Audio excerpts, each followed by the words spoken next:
Saudações, conspiradores, iniciando mais um programa Realidade Fantástica, mais uma entrevista fantástica, como você sabe, trazendo sempre os melhores assuntos concernentes aos conhecimentos arcanos, ao esoterismo, às paraciências. Hoje recebendo uma vez mais uma grande autoridade que vai nos apresentar um assunto super interessante, que é o corpo astral.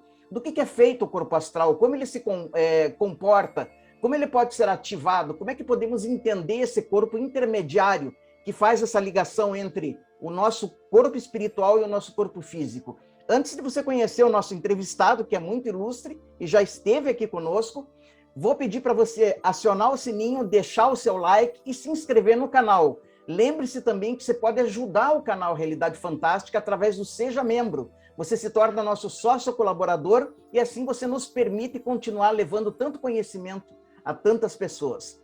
E para conversar sobre o corpo astral, hoje nós estamos recebendo uma vez mais o professor Carlos Alberto Tinoco, que é uma autoridade de fama internacional em parapsicologia, em yoga, em filosofia oriental e que deu muitos anos, por décadas, aulas sobre todos esses grandes assuntos. E é um grande pesquisador e autor também de uma série de livros aí que estão rodando o mundo e que podem nos ajudar a entender melhor todos esses grandes temas. Então, o professor Tinoco, que já tem uma vida aí de pesquisa, vai nos ajudar a entender melhor aí o que é o corpo astral, do que ele é formado e como é que se comporta. Tudo bem com o senhor, professor Tinoco? Tudo bem, Jamil. Eu quero dizer que é uma satisfação muito grande retornar ao seu programa e, mais uma vez, lhe dar os parabéns pelo seu trabalho, uma vez que vocês trabalham em prol da espiritualização da sociedade. Obrigado, professor Tinoco. Quero lembrar também que o professor Tinoco é talvez o maior dos nossos colaboradores, é uma das colunas aqui do canal Realidade Fantástica, vem fazendo, embora ele não vai gostar do que eu fale, mas ele vem fazendo generosas colaborações e é o que permite a gente continuar. Então, a gente tem muita gratidão, professor, por tudo que o senhor tem feito, pelo apoio que o senhor nos dá no canal. Professor, obrigado. A questão é a seguinte, como é que começa a sua pesquisa sobre o corpo astral? Quando que começa? Bem, antes de iniciar essa apresentação, eu desejo prestar minha homenagem ao engenheiro e parapsicólogo brasileiro Hernani Guimarães Andrade, o verdadeiro autor da teoria do modelo organizador biológico, apresentada no seu livro intitulado A Teoria Corpuscular do Espírito, que foi publicado em 1958 em São Paulo.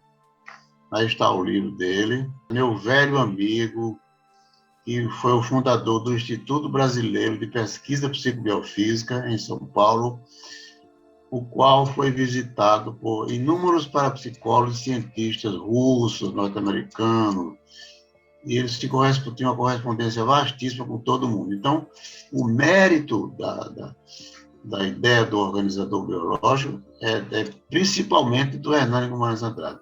Bem, nascido em Araguari, no estado de Minas Gerais, fundou o Instituto Brasileiro de Pesquisas Psicobiofísicas, IBPP, em 13 de dezembro de 1960. Essa instituição realizou investigações teóricas e experimentais, olha o importante aí, durante toda a sua existência. Eu e o Hernani fomos amigos desde 1969, quando foi iniciada a nossa epistolar correspondência, terminada em 13 de abril de 2003, quando ele veio a falecer. Perfeito. Bem, vamos começar então falando sobre o organizador biológico. Dentre todos os fenômenos que o homem pode investigar, nenhum é tão fascinante quanto os mecanismos peculiares aos seres vivos. O que é a vida? Pergunta ontológica, objeto de perquisições da biologia, da biofísica e da filosofia. O que é a vida? Por que os sistemas vivos se regeneram? Você pega uma lagartixa, corta o rabinho dela, daí a pouco ele vai se regenerando e recompõe do jeito que era.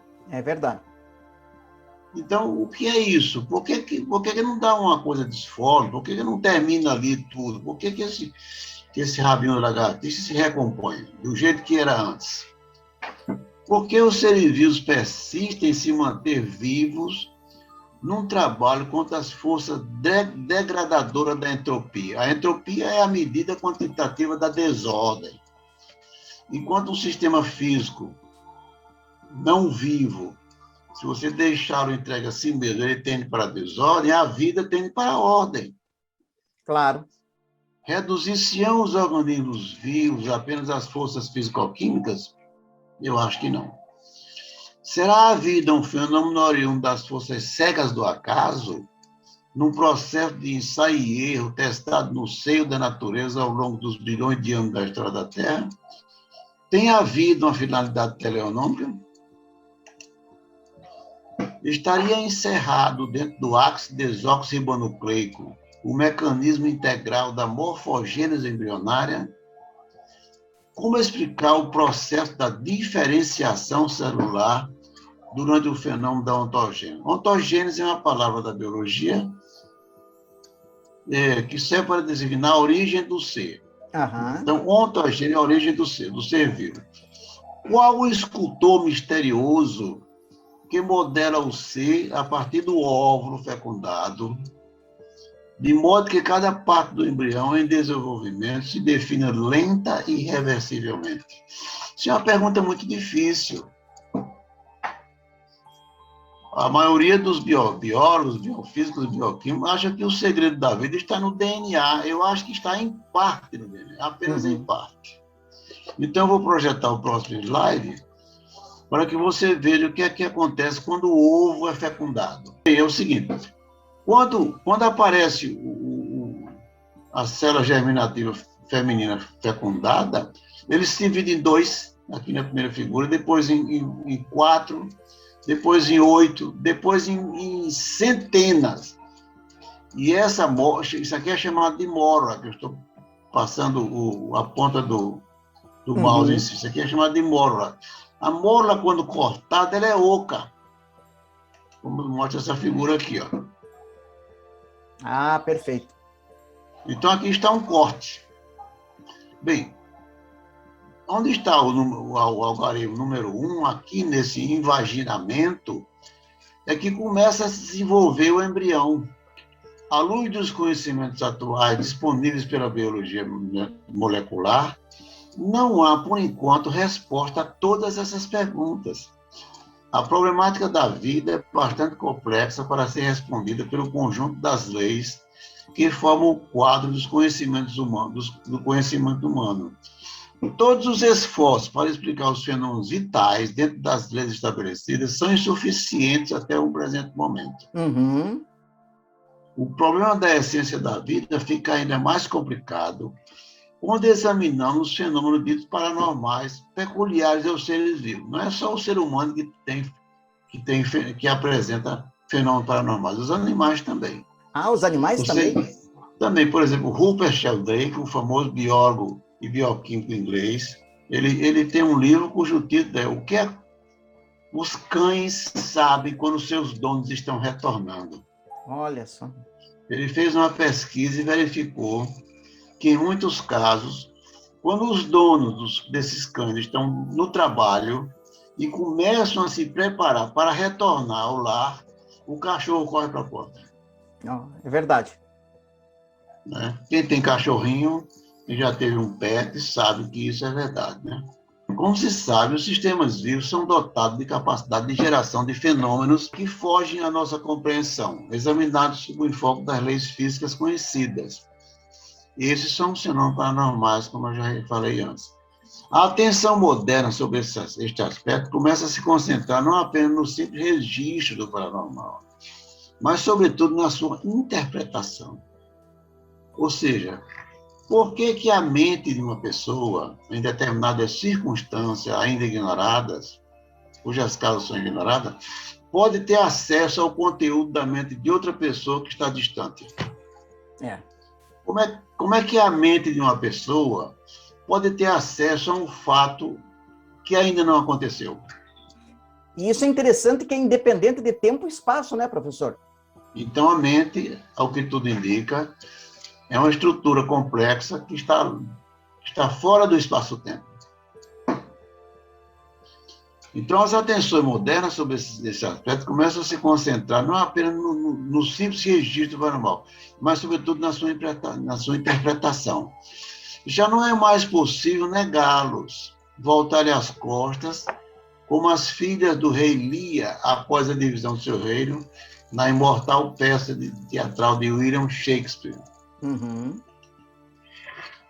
Será possível, aí vem a grande questão, será possível criar uma hipótese de trabalho capaz de unificar dentro de um contexto unitário tanto os mecanismos da morfogênese embrionária como os fenômenos paranormais? A resposta é sim. Esse é o grande desafio. Esse foi o desafio que enfrentou Hernani Guimarães Andrade. Dá para você ver aqui, Jamil, esse livro que eu estou apresentando? Não. Uhum. O modelo organizador biológico. Olha, que interessante. Eu tenho 3 versões desse livro. A primeira versão, só um parêntese, é esta aqui. Aham. Eu publiquei em Manaus, em 1976. Aham. A segunda versão é esta aqui. Eu publiquei em Curitiba, quando eu estava coordenando o curso de parapsicologia da Faculdade Integrada do Espírita. E o último é esse aqui, publicado recentemente, com atualizações sobre a questão da clonagem, etc. Olha, isso é interessante. Depois, no final do programa, nós vamos falar como você pode adquirir esse tratado aí do professor Tinoco. Então, a resposta é assim, a hipótese que proporemos aqui é que todo ser vivo seria organizado, mantendo-se em estado de elevada ordem e baixa entropia, em virtude de a ele estar associado o modelo organizador biológico, que passaremos a chamar de MOB. Esse MOB, o modelo organizador biológico, seria o agente que responderia pela manutenção da forma, metabolismo e crescimento dos sistemas vivos. Além disso, no MOB estaria a sede dos fenômenos paranormais. Então, os fenômenos paranormais teriam por sede o corpo sutil. Depois nós vamos ver que o MOB é o corpo sutil. Ele seria o pré-existente, o embrião, ele existe antes do embrião se formar. E estaria dotado de campos estruturadores da morfologia dos sistemas biológicos. Perfeito. Desde a antiguidade, entrando pela Idade Média e Moderna, há registros escritos de que o homem sabia da existência de um corpo espiritual como um dos seus integrantes. Abaixo serão citados alguns dados sobre isso. Então, o budismo chama o organizador biológico, o corpo sutil, de Kamarupa. Uhum. Os Zen de Avesta chamam de Baodas. Uhum. Os egípcios chamam de Ka. A Cabala hebraica de Ruach. Os gregos antigos de Eidolon. Uhum. Pitágoras de carne sutil da alma. Aristóteles de corpo sutil e etérico. Os neoplatônicos de Astroide. Os neognósticos de Aerossoma. Hermetistas e alquimistas de corpo astral. Paracéus chamam de Avestro. E Lábio eles chamavam de corpo fluido. E os antigos hebreus de Nefesh. Agora, professor, eu queria te fazer uma pergunta, professor Tinoco. O senhor chama, né? O senhor e o professor Hernani chamam, né? Também tem essa honra também de batizar esse corpo astral com outro nome muito interessante, que eu achei muito feliz, que é modelo organizador biológico. Por que vocês escolheram esse tema? Por que modelo organizador biológico? Então, o MOB seria responsável pelo fenômeno da morfogênese embrionária, que é a organização espacial do embrião. Porque o embrião assume aquela forma tridimensional, altamente organizada, enquanto os sistemas físicos tendem para a desordem e a vida, desde a sua gênese, tende para a ordem, a um estado de elevada ordem ou de baixa entropia. Uhum. A causa disso seria o organizador. Perfeito. Porque nesse organizador, ou nesse corpo sutil, nesse perispírito, estaria pré-existente a forma do futuro corpo. Uhum. Então, vamos continuar que vai ficar mais claro. Caso o móvel estivesse dentro do nosso espaço físico tridimensional, certamente já teria sido detectado pelos instrumentos científicos usados para o estudo da realidade material. Então, se o modelo organizador estivesse dentro do nosso espaço físico tridimensional, ele já teria sido detectado. Claro. né? Mas tal não é o caso. Por isso, o móvel deve estar localizado fora do nosso espaço tridimensional. Como sugeriu Johann Carl Friedrich Zollner, no século XIX, e Hernando Guimarães Andrade, ao escrever a Teoria Corpuscular do Espírito, em 1958. Esse livro é uma raridade. Sobre a localização do MOB, assim escreveu Allan Kardec nas suas obras póstumas. Olha o que o Allan Kardec falou sobre o perispírito, que nós chamamos de modelo organizador biológico. O perispírito não se acha encerrado nos limites do corpo, como numa caixa. Pela sua natureza fluídica, ele é expansível, irradiando para o exterior e forma em torno do corpo uma espécie de atmosfera. No livro Gênesis, escreveu o Allan Kardec. Quando o espírito tem que encarnar no corpo humano em via de formação, um laço fluido, que mais não é do que uma expansão do seu perispírito, o liga ao germe, ao ovo, que o atrai por uma força irresistível desde o momento da concepção. Então, feito o ovo, aparece um campo, que eu vou falar sobre ele, voltado para fora do nosso espaço. Aham. Que você não vê porque não está aqui dentro. Então, Okay. você tem a célula germinativa feminina fecundada. Naquele momento, cria-se um campo voltado para fora. Esse campo, voltado para o espaço de 4 dimensões, atrai os modelos organizadores, que são o corpo espiritual dos seres espirituais que estão na 4ª dimensão. Deu para entender, gente? Deu sim. Na verdade, tudo começa do sutil para o denso, né? Do alto, que é causativo, para o material. Com certeza, Gilberto. Poderíamos continuar citando trechos de obras sobre yoga, o budismo, a cabala e muitos outros livros sagrados da humanidade que se referem ao corpo sutil, mas está fora do escopo da nossa apresentação, né? Ontogênese é o processo que dá origem ao ser vivo, desde o ovo fecundado até a formação do embrião, que é aquele slide que eu mostrei no início, uma figura em preto e branco, que você deve estar lembrado. Sim. Filogênese, o que é filo? Filogênese é o processo da origem das espécies animais, desde o mais simples ser vivo até o mais complexo. É a evolução da vida segundo a doutrina do transformismo. Segundo o biólogo alemão Ernst Haeckel, a ontogênese, que é a história, que é o desenvolvimento do embrião, repete a filogênese. Ou seja, tem uma fase da história do embrião humano em que ele é um peixe. Uhum. Tem uma fase da evolução do embrião humano em que ele é um réptil. Idêntico a um réptil. Tem uma fase da história do embrião humano em que ele é um primata. Então, você veja que o embrião assume formas ao longo do seu desenvolvimento que repete a história filogenética da espécie. Interessante, quer dizer que o embrião humano, ele na sua formação, ele passa por praticamente a formação de todos os reinos, né? Isso.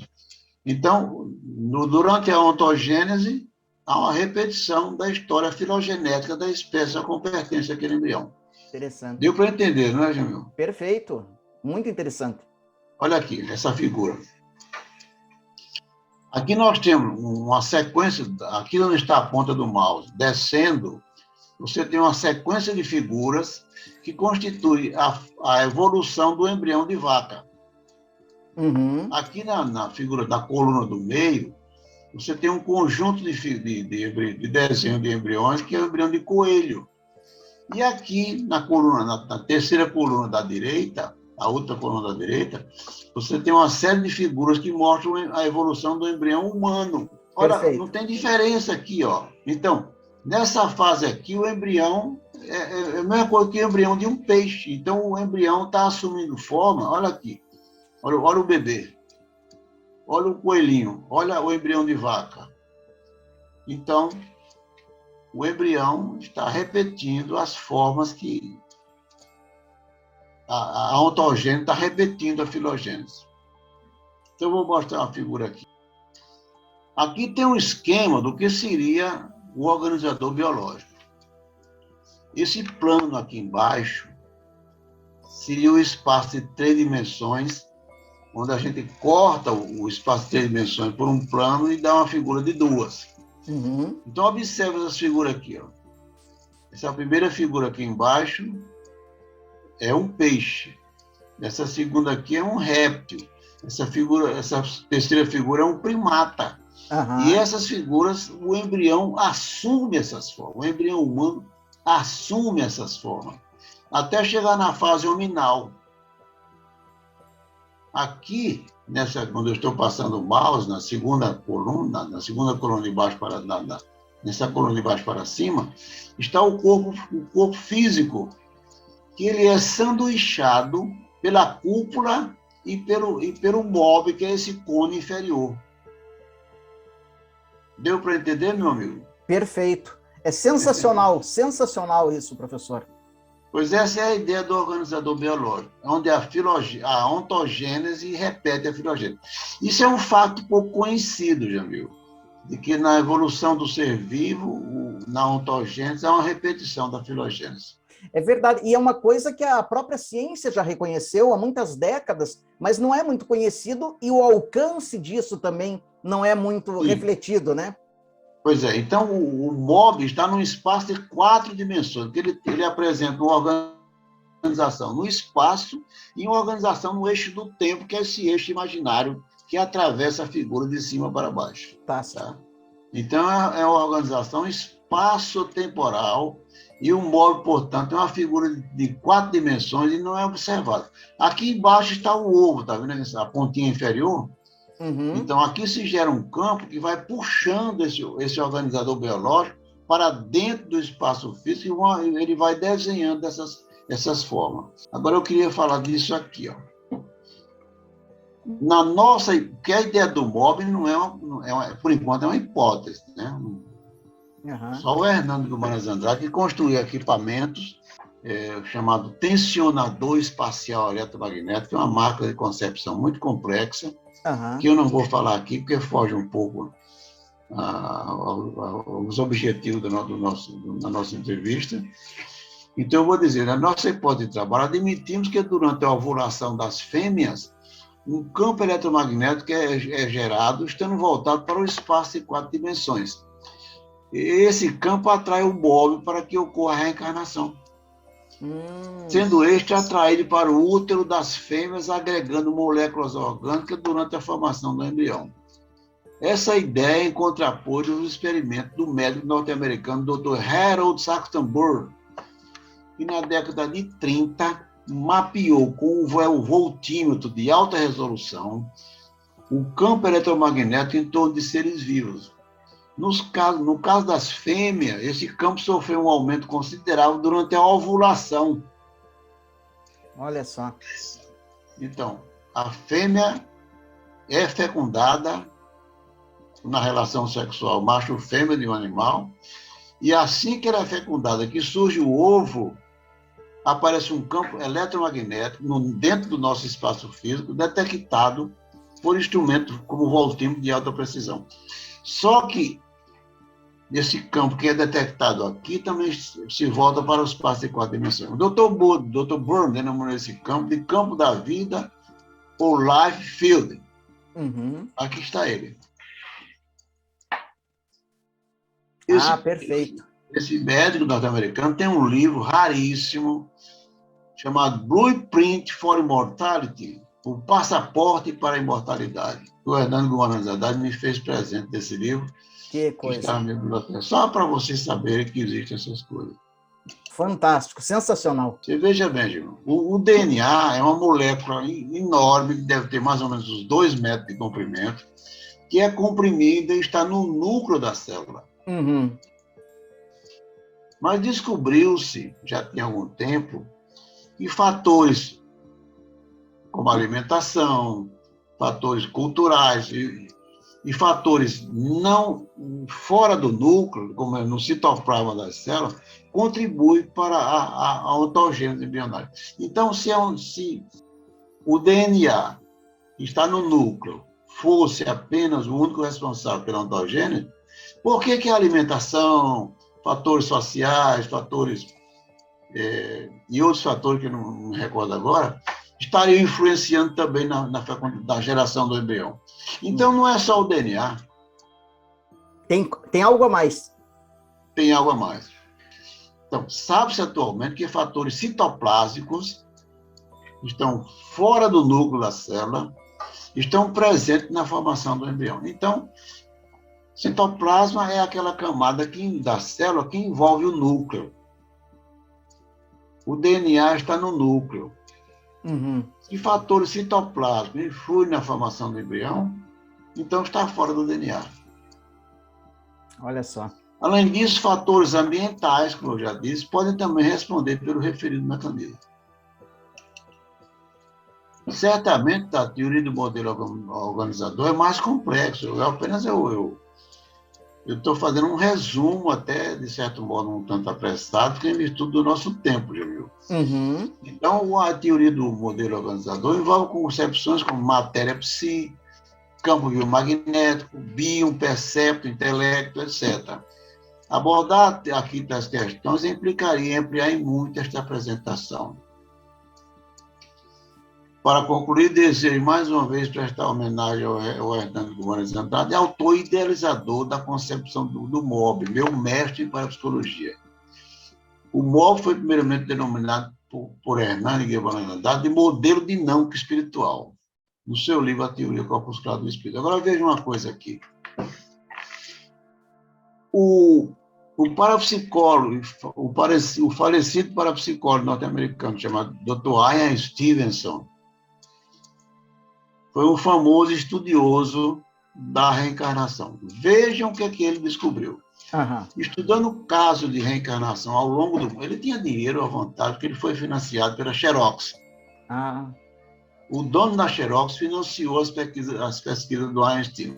Então, você já viu que ele era um homem que tinha bastante recursos. Sem dúvida. Então, ele encontrou, por exemplo, uma pessoa, um garoto lembra-se de uma vida que ele teve, um garoto na Índia lembra-se de uma vida que ele teve na Turquia, estou dando um exemplo, na Turquia, na cidade e tal, e dá mais ou menos a data em que ele viveu. O Einstein ia com a equipe aos cartórios e encontrava dados nos cartórios referente àquela personalidade que o garoto na Índia dizia ter sido. E para complementar mais ainda, ele dizia, olha, eu fui morto com um tiro no ouvido direito. E ele nasce com a marca de nascença no ouvido direito. Sensacional. Ele realmente, o Ian Stevenson, ele tem um livro até, né, professor, só sobre essas marcas de nascença que são transmitidas, e a pessoa pode perguntar, mas espera aí, se ele sofreu isso no corpo anterior, da vida anterior, como é que transmitiu para um corpo novo? Pois é. A interação entre o modelo organizador biológico ou perispírito e o corpo material é tão intensa que quando você lesiona com a violência o corpo material, você também ocasiona uma lesão no modelo organizador. E esse modelo organizador lesionado, quando plasma um novo corpo no processo reencarnatório, aparece o mesmo defeito da vida anterior. Ah, mas então nós podemos avançar no seguinte sentido, que o corpo astral ou o modelo organizador biológico, como o senhor e o professor Hernani chamam, é o mesmo em todas as encarnações ou ele muda?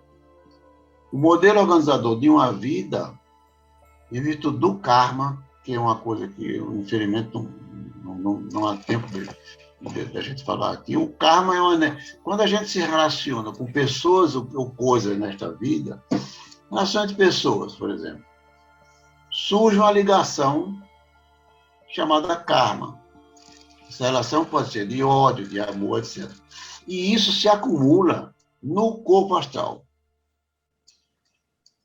Então, quando esse modelo organizador plasma o segundo corpo, aquele conteúdo da vida anterior reaparece desenhada no corpo físico da vida subsequente.